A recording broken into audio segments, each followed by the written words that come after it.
നമസ്കാരം. ഇന്ന് ഞാൻ നിങ്ങളുമായി സംസാരിക്കാൻ ഉദ്ദേശിക്കുന്നത് ആരോഗ്യത്തെക്കുറിച്ചാണ്.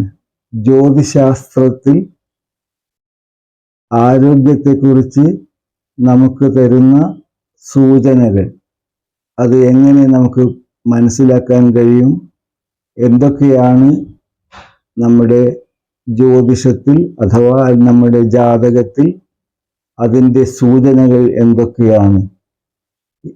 ഇത് മനസ്സിലാക്കിയിട്ട് പല കാര്യങ്ങളും നമുക്ക് പഠിക്കാനും അത് പ്രായോഗികമാക്കാനും കഴിയും.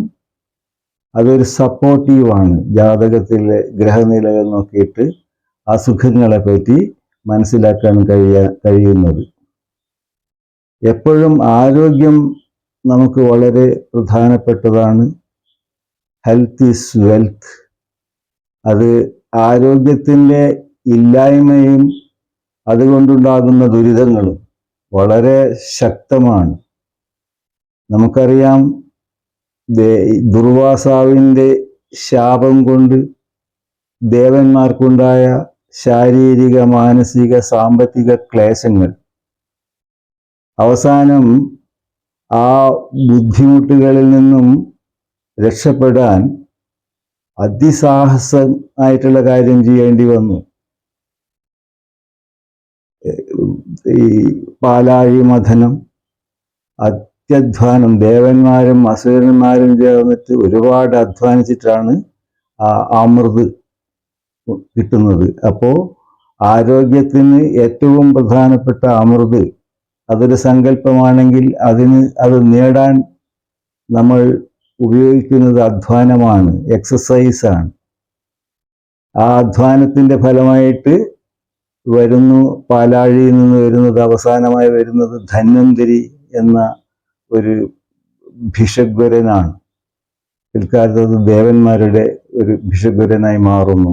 4 കൈകളിൽ ഒന്നിൽ അമൃതും, മറ്റൊന്നിൽ ചക്രവും, വേറൊരു കൈയിൽ ശംഖും, മറ്റൊരു കൈയിൽ ഈ ലീച്ച്, അട്ട. ഈ 4 കൈകളിലും ഈ 4 കാര്യങ്ങളായിരുന്നു ഉണ്ടായിരുന്നത്. അതൊരു വൈദ്യമാണത്. അട്ട അന്നത്തെ കാലത്ത് ഈ ബ്ലഡ് പ്യൂരിഫിക്കേഷനും മറ്റു കാര്യങ്ങൾക്കൊക്കെ അട്ടയെ ഉപയോഗിച്ചിരുന്നു. അപ്പോൾ ആദ്യം തന്നെ നമുക്ക് കാണാം ഒരു വൈദ്യത്തിൻ്റെ തുടക്കം ദേവന്മാർക്ക് ധന്വന്തരി കൊണ്ടുവന്നതാണത്. കൂടാതെ ഈ അമൃതിൻ്റെ ഉപയോഗം, അതുകൊണ്ട് ആരോഗ്യമുണ്ടാകുന്നു, ആയുസ് വർദ്ധിക്കുന്നു, സുഖങ്ങൾ ഉണ്ടാകുന്നു, സമ്പത്തുണ്ടാകുന്നു. അതിൻ്റെ അടിസ്ഥാനം അതിശക്തമായ അധ്വാനമാണ്. അപ്പോൾ ആരോഗ്യത്തിൻ്റെ ഫണ്ടമെൻ്റലായിട്ടുള്ള അടിസ്ഥാനം നമ്മുടെ ആരോഗ്യമാണ്. ഇനി നമുക്ക് ഈ ആരോഗ്യത്തിൻ്റെ കാര്യത്തിൽ ജാതകത്തിൽ എന്തൊക്കെയാണ് നമുക്ക് കാണിച്ചു തരുന്നത് എന്ന് പരിശോധിക്കാം. ജാതകത്തിൽ ഋഷീശ്വരന്മാർ പറയുന്ന പല കാര്യങ്ങളുമുണ്ട് ഈ നമ്മൾ അനുഷ്ഠിക്കേണ്ടത്. കാരണം നമ്മൾ ആ കാലങ്ങളിലൊക്കെ ഒരു വെജിറ്റേറിയൻ കാലമായിരുന്നു. മനുഷ്യന് അനുയോജ്യമായ ഒരു സ്വഭാവം അല്ലെങ്കിൽ ഭക്ഷണ രീതി വെജിറ്റേറിയനാണ്. ആ വെജിറ്റേറിയൻ ഭക്ഷണം അതൊരു ക്രമമാണ്. ആ അതിനൊരു ക്രമമുണ്ട്. അങ്ങനെയുള്ള ഭക്ഷണങ്ങൾ കഴിക്കുക. താമസികമായിട്ടുള്ളത്, സാത്വികമായിട്ടുള്ളത്, രജസികമായിട്ടുള്ള ഭക്ഷണങ്ങൾ. അത് 3 ടൈപ്പ് ഭക്ഷണങ്ങളാണ്. ഈ 3 ടൈപ്പ് ഭക്ഷണങ്ങളെ നമ്മൾ കൺട്രോൾ ചെയ്തെടുക്കണം. അത് പലതരത്തിലുള്ള ഓരോ ടൈപ്പ് ഭക്ഷണത്തിനും അതിൻ്റെതായ സ്വഭാവ ഗുണങ്ങളും ദോഷങ്ങളും ഉണ്ട്. അതുപോലെ തന്നെ നമ്മൾ ആരോഗ്യത്തിൻ്റെയൊക്കെ കാര്യം പഠിക്കുന്ന സമയത്തും ഈ പഞ്ചഭൂതങ്ങളെ പറ്റി മനസ്സിലാക്കണം. കാരണം ഈ പഞ്ചഭൂതങ്ങളുടെ അലൈൻമെൻറ്റ്, പോസിറ്റീവായിട്ടുള്ളൊരു അലൈൻമെൻറ്റ് ഉണ്ടാക്കലാണ് ആരോഗ്യത്തിൻ്റെ മറ്റൊരു വഴി. അതും നമുക്ക് ജ്യോതിശാസ്ത്രത്തിൽ കൂടി തന്നെ ഋഷീശ്വരന്മാർ പറഞ്ഞു തരുന്നുണ്ട്. മറ്റൊന്ന് നമ്മുടെ 4 ധർമ്മങ്ങളാണ്. ഈ 4 ധർമ്മങ്ങളും നമ്മൾ അനുഷ്ഠിക്കുന്നതും നമ്മുടെ ആരോഗ്യത്തിനും നമ്മുടെ നമ്മുടെ എല്ലാ ഉന്നമനത്തിനും വളരെ ഉപകരിക്കുന്നതാണ്. ഇങ്ങനെ ഇത്തരം കാര്യങ്ങളൊക്കെ സമന്വയിപ്പിക്കണം. അതാണ് ജാതകത്തിൽ പറയുന്നത്. എന്നാലാണ് നമുക്കൊരു ഹെൽത്തി ആയിട്ടുള്ള ശരീരവും നമുക്ക് ആരോഗ്യവും ഉണ്ടാവുകയുള്ളൂ. മറ്റൊന്ന്, ഈ ഈ ഹെൽത്തിനെ പറ്റി പറയുമ്പോൾ ഏറ്റവും പ്രധാനപ്പെട്ട് പറയുക, നമ്മുടെ ജാതകത്തിൽ പറയുകയാണെങ്കിൽ ഏറ്റവും പ്രധാനം ലഗ്നമാണ്. ലഗ്നം അത് സൂര്യനുമായി ബന്ധപ്പെട്ടതാണ്. ലഗ്നം 1-ാം ഭാവം അത് വളരെ ബലമുള്ളതായിരിക്കണം. ലഗ്നത്തിന് ബലമുണ്ടെങ്കിൽ അസുഖങ്ങൾക്കെല്ലാം ഒരു ഒരു ഒരു നിയന്ത്രണമുണ്ടാകും. അസുഖങ്ങൾ ഉണ്ടായാലും അത് നിയന്ത്രിക്കപ്പെടും. അതാണ് ലഗ്നം. അത് നല്ല ഭാവങ്ങളിൽ, നല്ല രാശികളിലൊക്കെ നിന്നാൽ എപ്പോഴും ആരോഗ്യത്തിൻ്റെ കാര്യത്തിൽ ഒരു ഗ്യാരണ്ടിയാണ്. രണ്ടാമത് പറയുന്നത് 6-ാം ഭാവമാണ്. അത് അസുഖത്തിൻ്റെ ഭാവമാണെന്ന് പറയും. ആക്ച്വലി അത് അസുഖത്തിൻ്റെ ഭാവമായിട്ട് തന്നെ പറയാം. പക്ഷേ അവിടെയാണ് നമ്മുടെ ഹെൽത്തിനെ നമ്മൾ എങ്ങനെ കൺട്രോൾ ചെയ്യുക. കാരണം 6-ാം ഭാവം കൊണ്ട് നമ്മുടെ ദിനചര്യയെ പറയുന്നുണ്ട്. ദിനചര്യ അത് കറക്റ്റ് ദിനചര്യകൾ ഉണ്ടായാൽ നമുക്ക് എപ്പോഴും നമ്മുടെ ആരോഗ്യപരമായ കാര്യത്തിനും അത് ഗുണകരമായിട്ട് വരും. ഭക്ഷണം കഴിക്കുന്നതിനുള്ള സമയം, ക്രമങ്ങൾ, അതുപോലെ തന്നെ വ്യായാമം, അതുപോലെ തന്നെ പഠനം, പ്രാർത്ഥന, എല്ലാറ്റിനും ഒരു കൺട്രോൾ ഉണ്ടാക്കണം. 6-ാം ഭാവം എന്ന് പറഞ്ഞാൽ അത് 6 താക്കോലുകൾ എന്നും കൂടി പറയുന്നുണ്ട്. അത് ഒന്നാമത്തത് നമ്മുടെ ശരീരം മെയിൻറ്റെയിൻ ചെയ്യുന്ന ഒരു താക്കോലാണ്. രണ്ടാമത്തത് നമ്മുടെ വ്യായാമമാണ്. മൂന്നാമത്തത് മാനസികമാണ്. നാലാമത്തത് വൈകാരികമാണ്. 5 സാമൂഹ്യമാണ്. 6-ാമത്തത് പാരിസ്ഥിതികമാണ്. ഇതൊക്കെ നമുക്ക് ഉണ്ടാകണം. ഇതിനൊക്കെ നമ്മൾ നമ്മുടെ ദിനചര്യയിലേക്ക് കൊണ്ടുവരണം. ഈ കാര്യങ്ങളൊക്കെ ദിനചര്യയിലേക്ക് കൊണ്ടുവന്നാലോ നമുക്ക് നമ്മുടെ ആരോഗ്യത്തെ നിയന്ത്രിക്കാൻ കഴിയും. അതാണ് 6-ാം ഭാവത്തിൻ്റെ പ്രത്യേകത. 6-ാം ഭാവത്തിൽ നമുക്ക് പല കാര്യങ്ങളുമുണ്ട്. 6-ാം ഭാവം ഒരു ദോഷഭാവമല്ല. നമുക്ക് അസുഖങ്ങൾ ഉണ്ടാകും. ആ അസുഖങ്ങളെ നേരിടുന്ന വഴികൾ കൂടി നമുക്ക് ഉപദേശിച്ചു തരുന്ന ഒരു ഭാവമാണ് 6.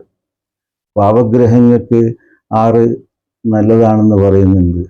ഈ 6-ൽ കുജനൊക്കെ നിൽക്കുന്നത് വളരെ നല്ലതാണ്. കാരണം കുജൻ എല്ലാറ്റിനെയും ഒപ്പോസ് ചെയ്ത് ജയിക്കുന്നൊരു ഗ്രഹമാണ്. അപ്പോൾ അസുഖം വന്നാലും അത് ആ അസുഖത്തെ അതിജീവിക്കും. അങ്ങനെ തന്നെ ശനി, നമുക്ക് 6-ൽ ശനി നിൽക്കുന്നതും വളരെ ഗുണം ചെയ്യുന്നതാണ്. കാരണം നമുക്ക് സഹനശക്തി ഉണ്ടാകും, ഒരു നിയന്ത്രണം ഉണ്ടാകും, ഒരു ഡിസിപ്ലിൻ ഉണ്ടാകും. അപ്പോൾ അതും നമുക്ക് ആരോഗ്യത്തിന് ഗുണകരമായിട്ടാണ് വരിക. ശുഭഗ്രഹങ്ങൾ 6-ൽ അത്ര ഗുണം ചെയ്യുകയില്ല എന്നൊരു വിശ്വാസമുണ്ട്. എന്നാൽ വ്യാഴം 6-ൽ നിൽക്കുന്നത് വളരെ നല്ലതാണ്. വ്യാഴം നമുക്ക് പല അസുഖങ്ങളെയും അതിജീവിക്കാനുള്ള ശക്തി ഉണ്ടാക്കിത്തരും. പിന്നെ സൂര്യനാണ് 6-ൽ. സൂര്യൻ നിന്നാൽ നമുക്ക് വിറ്റാലിറ്റിയും ആത്മധൈര്യവും ഒക്കെ ഉണ്ടാകും. അപ്പോൾ എന്ത് തരത്തിലുള്ള അസുഖത്തെയും നേരിടാനുള്ള ഒരു മാനസികമായിട്ടുള്ള ശക്തി ഉണ്ടാകും. അങ്ങനെ മാനസികമായ ഒരു ശക്തി ഉണ്ടായാൽ നമുക്ക് ജീവിതത്തിൽ അസുഖങ്ങളെ നേരിടാനുള്ള കഴിവുണ്ടാകും. ഇതാണ് 6-ാം ഭാവം കൊണ്ട് പറയുന്നത്. പിന്നെ നമ്മൾക്ക് പറയുന്നത് അസുഖങ്ങളെ പറ്റി പറയുമ്പോൾ അഷ്ടമമാണ്. അത് നിഗൂഢമാണ്. നമുക്ക് സീരിയസ് ആയിട്ടുള്ള അസുഖങ്ങളെ നമ്മൾ നോക്കുന്നത് അഷ്ടമം കൊണ്ടാണ്. ഈ അഷ്ടമത്തിൽ ഗ്രഹങ്ങളുണ്ട്, അസുഖങ്ങൾ കാണിക്കുന്നുണ്ടെങ്കിലും ലഗ്നം ബലവാനാണെങ്കിൽ അഷ്ടമത്തിൽ ഉള്ള അസുഖങ്ങളെ ലഗ്നത്തിൻ്റെ ബലം കൊണ്ട് നമുക്ക് നേരിടാൻ കഴിയും. മറ്റൊരു ഭാവം എന്ന് പറയുന്നത് 12ആണ്. വ്യയസ്ഥാനം, അസുഖസ്ഥാനമൊക്കെയാണ് 12. ഈ ഹോസ്പിറ്റലിലുള്ള ജീവിതമൊക്കെയാണ് 12 കൊണ്ട് പറയുന്നത്. അവിടെയും നമ്മൾ എന്ത് ചെയ്യണം? 12ാം ഭാവത്തിൽ വരുന്നത് നമ്മുടെ മാനസികമായിട്ട്, അതൊരു മോക്ഷസ്ഥാനവും കൂടിയാണ്. അപ്പം നമ്മൾ മാനസികമായിട്ട് പല കാര്യങ്ങളും കൺട്രോൾ ചെയ്യുകയും ധ്യാനം കാര്യങ്ങളൊക്കെ ചെയ്താൽ ആ 12ാം ഭാവം കൊണ്ടുള്ള ദോഷങ്ങൾ നമുക്ക് ഒഴിവാക്കി കിട്ടും. ആരോഗ്യപരമായ കാര്യങ്ങൾ പറയുമ്പോൾ നമ്മൾ ഏറ്റവും ശ്രദ്ധിക്കേണ്ടത് ഒന്ന് നമ്മുടെ ഫുഡാണ്, ഫുഡ് ഹാബിറ്റ്സ് ആണ്. അത് നമ്മൾ നിയന്ത്രിക്കണം. രണ്ടാമത്തത് നമ്മുടെ വ്യായാമമാണ്. ഇതൊക്കെ നിയന്ത്രിച്ച് നമ്മൾ കൊണ്ടുപോയാൽ നമ്മുടെ 6ാം ഭാവവും 8ാം ഭാവവും 12ാം ഭാവവും എല്ലാം നമുക്ക് അനുകൂലമായി വരും. ഒപ്പം തന്നെ ഈ ലഗ്നാധിപനെ ബലപ്പെടുത്തുകയും വേണം. ലഗ്നാധിപനെ ബലപ്പെടുത്താൻ ഒന്ന് ചെയ്യേണ്ടത്, നമ്മുടെ ഏതാണോ നമ്മുടെ ലഗ്നം, ആ ലഗ്നത്തിന് ബലപ്പെടുത്തുക. ലഗ്നത്തിൻ്റെ അധിപനെ നമ്മൾ പൂജിക്കുക, പ്രാർത്ഥിക്കുക. 2, സൂര്യനെ പ്രാർത്ഥിക്കുക. സൂര്യ മന്ത്രങ്ങളൊക്കെ ജപിക്കുന്നതൊക്കെ നല്ലതാണ്. 3, എപ്പോഴും ഒരു സമയം കണ്ടെത്തിയിട്ട് കുറച്ച് സമയമെങ്കിലും ഏകാഗ്രതയിൽ ഇരിക്കുക. ഇങ്ങനെ ചെയ്താൽ നമുക്ക് ഈ അസുഖത്തിൻ്റെ കാര്യത്തിൽ ഒരുപാട് പ്രതിവിധികൾ ഉണ്ടാകും, അല്ലെങ്കിൽ അസുഖത്തെ നമുക്ക് അതിജീവിക്കാൻ കഴിയും. കൂടുതലായി ഞാൻ പറയുന്നില്ല, തൽക്കാലം ഇത്രമാത്രം.